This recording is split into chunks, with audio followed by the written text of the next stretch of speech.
You have knee pain, it's somewhat bearable when standing, but as soon as you bend your knees, it starts to pull. Ina will show the exercises to you. Ina, come, and I will explain them. Let's start simply standing. We are going to do an exercise, you probably know this one.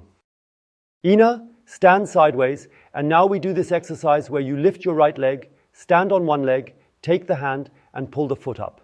Yes, exactly. And this is now the original version because you see Ina is not standing properly. She has to maintain her balance. Many cannot do that without holding on, and she sways all the time. Go down again. I would not recommend you to do that. It is important to hold on something. You will see later we actually do the exercise exactly the same way, just in a different position. A bit better is when you hold on to the wall. Try it on the wall. This is already possible for many people. You can see it while jogging, leaning against a wall or a tree. But this is very, very important.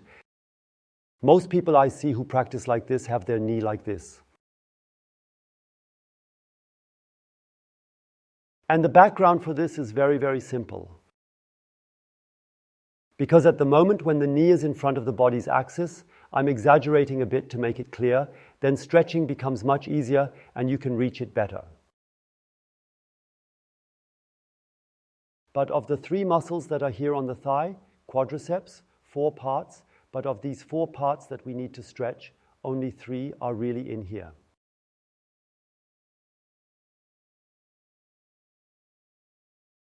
And the one who only comes in when the knee is taken backwards. But now you need to know the following. If it is really shortened, you won't be able to, from that position, if I were to say, Ina, now go back, move into the other position because everything is far too tight. Ina can do it now because she is already very well stretched. The problem is that basically, take the leg further down, let go, yes, that one, yes, not quite yet, that one first. Before the stretching starts, the knee must be taken back, not to the side. And then only pull the foot towards the buttocks. But that is practically impossible to achieve in a standing position, so we do it differently. We like to do this exercise on the floor. Why? Because now the floor is a ruler where you can orient yourself. So if you now say that your groin is on the ground, then it is practically impossible for the knee to be in front of the body line. That means the muscle in question is definitely being stretched. Now it's just about how you can stretch. When I tell that to Ina, it's no problem. Ina, bend your left leg, reach back with your hand, grab the foot and pull it towards your buttocks. But you may have noticed, let go, Ina, yes, do the whole thing again. Arms forward first, please do it again. And then you'll notice she has to pull the upper body a bit to the left to be able to reach the foot.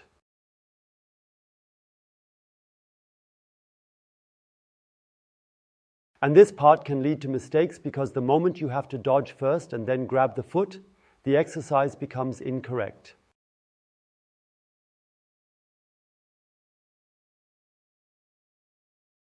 I will show you the most common mistake. The most common mistake is, Ina, bend your knee. Most people only make it this far. Now try to come to the back. That simply is not possible. What is being done now? A combination is being made of what Ina just did, that she moved her body around a bit, but you still can't reach it.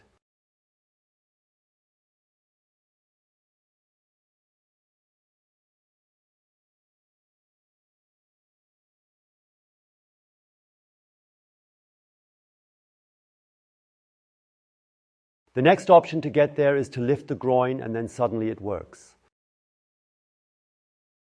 Why is that?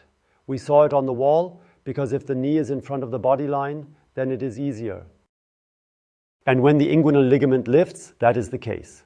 But go back, lay everything back down again. We don't want to do that because errors are pre-programmed there. And these are the most common mistakes that lead to you having virtually no effect with this exercise. From the belly, at most 1/4 to 1/3 of the effect that would be possible at all.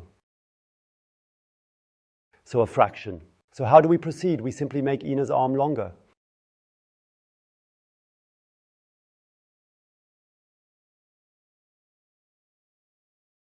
I'll show it with the loop because that's more comfortable. And I'll save you the trouble now, Ina. You let me help you.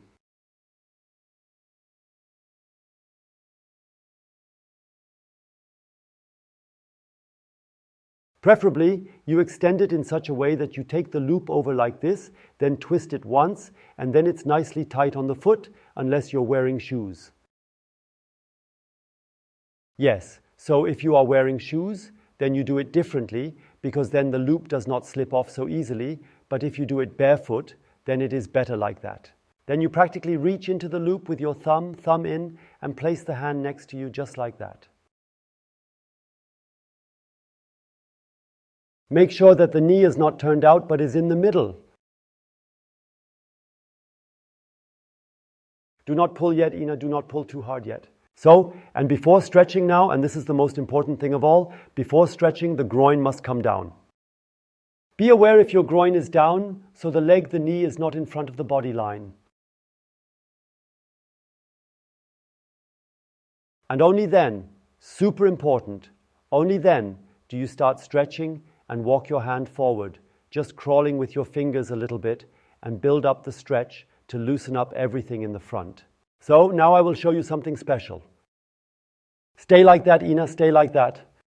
Now we take something underneath, which can be books that you place under the knee, 1 book, 2 books.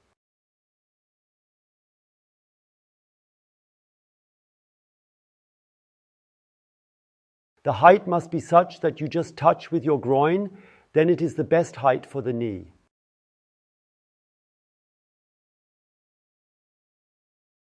We like to do this with the roller, because with the roller you can precisely determine the position of the roller on the knee when moving up or down. So, and same rule, let's already go with the hand next to it. With the hand here next to you, fingers forward preferably, yes, but don't pull yet, so start further back, because everything must remain relaxed here, and first the pelvis must go down with the groin, with the hip bone. And then you crawl forward with your fingers and pull yourself further into the stretch, and you notice it is significantly more strenuous, significantly more intense, because then you are even more in the stretch.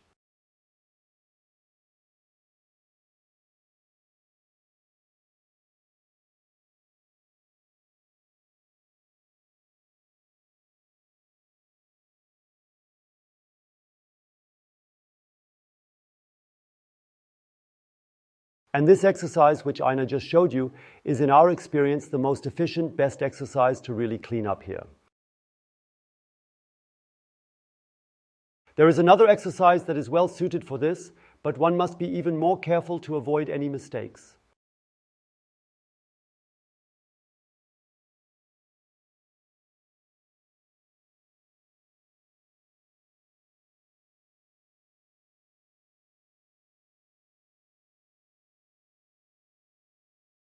And now, Ina, sit a little further forward so that you bend your left leg and place the lower leg next to you.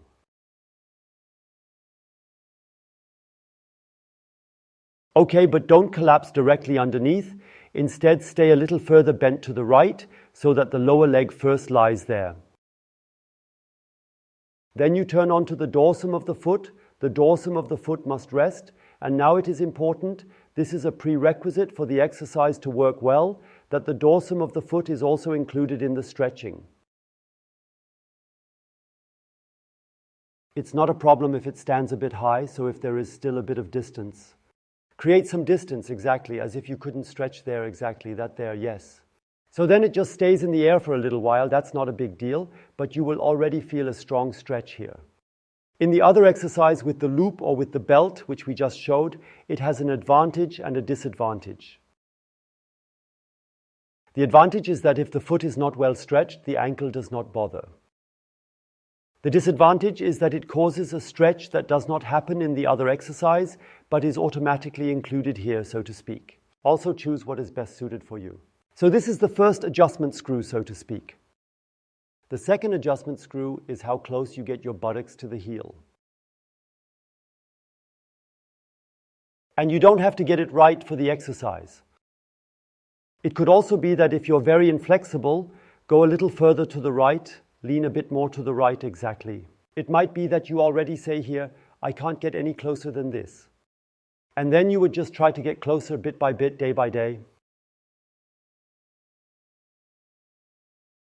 And at some point you would be at the heel, yes. This is the second adjustment tip. And the third adjustment tip, which then comes in addition, no matter in which position you practice here, we will show it in the position, is that you go back with the pelvis.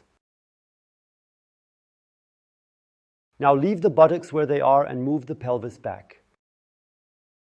Let yourself down slowly, slowly, slowly, slowly. Not so fast, was already too fast, just go up. Because before you go back with the trunk properly, you have to make sure that the pelvis goes with it.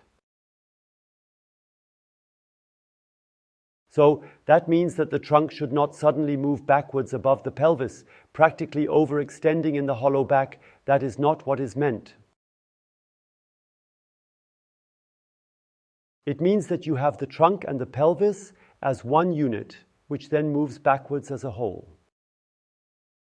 You can only achieve this by pulling in your navel, and then you will notice that the tension increases immediately. Only when the navel is drawn in, the stretching increases here, and then with the navel drawn in, you push the navel backwards, deeper and deeper, and then practically the pelvis tilts and creates a very large stretch here in the front. And this is the third adjustment tip. Of course, you can also do that with both knees at the same time. Ina is already in the kneeling position. Ina, now slowly lower yourself, yes, with your buttocks, and stop there. Assuming your knees are already feeling tight or causing pain, bending, pain, yes, that's the topic we're talking about. And contrary to what you might normally think, if bending hurts, it hurts because muscles are too short when bending. And at the moment when we slowly approach the limit in such a way that the muscle can adjust to it. Let's move that further and further back until bending doesn't hurt anymore.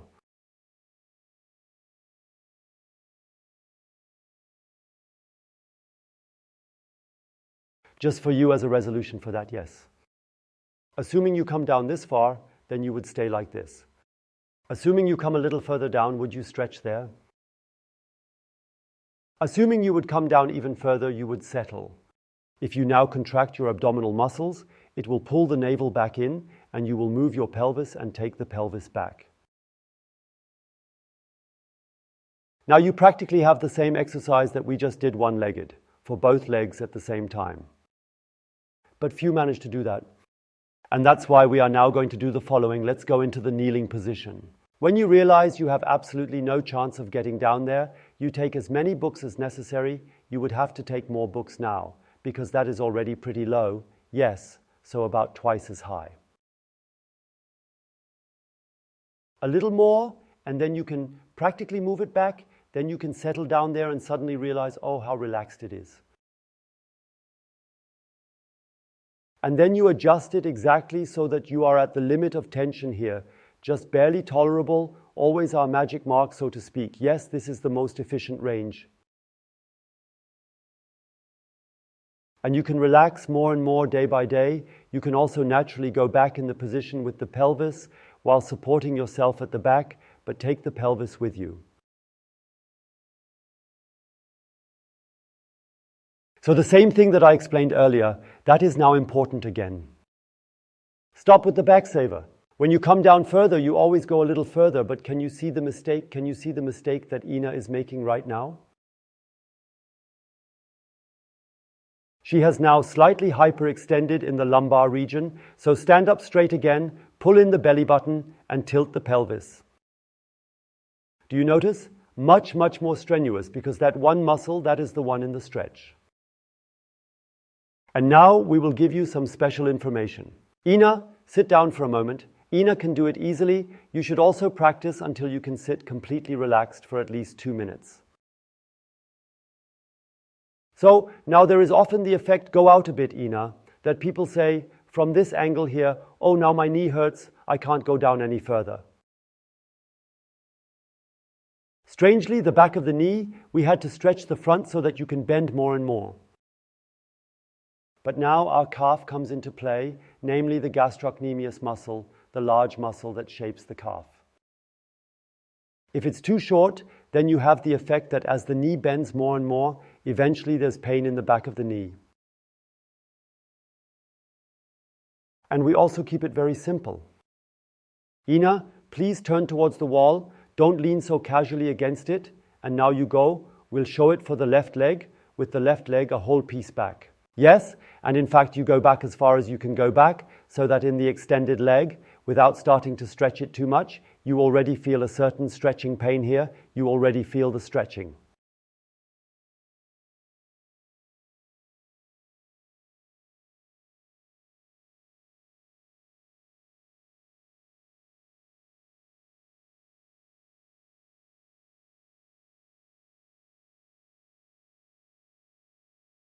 Important in the exercise, the foot must not point outwards, but must stand straight. It must point exactly towards the wall, and the heel, Ina, take a step further forward. You are too far back because you do not have the heel all the way down. Exactly, the heel must be fully raised. Foot straight, heel must make contact. It is totally important to fully extend the knee, actively extend it during the exercise, because that prevents the heel from lifting.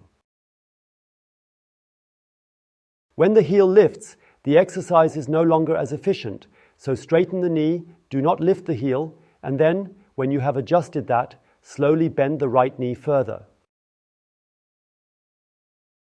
And then you notice how the stretching increases here, again as always for 2 minutes, in intensity, so that it is just bearable, and stretch out completely.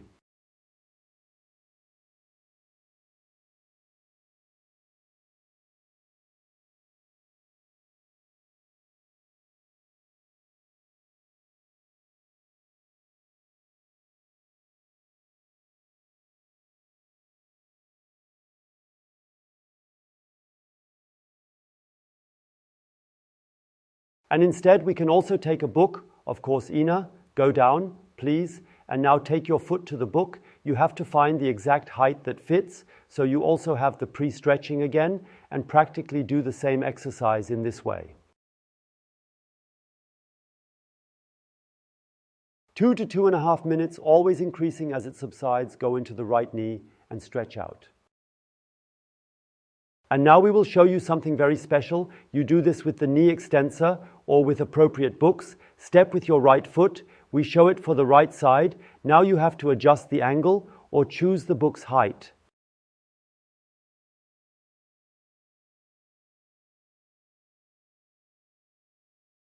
When you hold on to the front of the chair and take the pelvis forward, keep going forward with the pelvis, exactly, so that now, where you are as vertically aligned as possible with your weight over the foot, you feel the most stretching.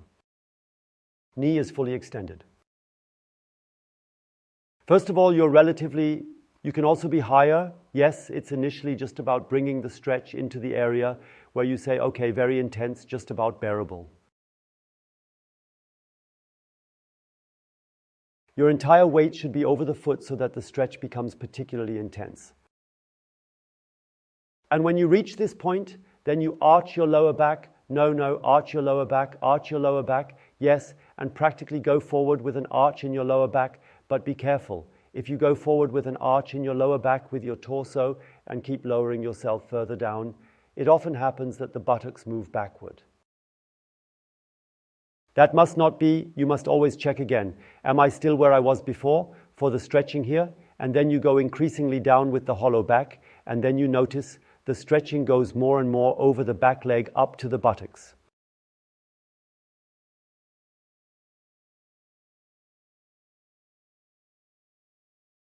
And as always, increase by 2 to 2.5 minutes in the intensity that is just bearable. Those were the exercises. If you want to become even fitter when getting up from the floor, if that causes a bit of trouble, so being on the floor and getting up from the deep couch and going back to standing, then click here. There you have another wonderful exercise video. We say goodbye for now.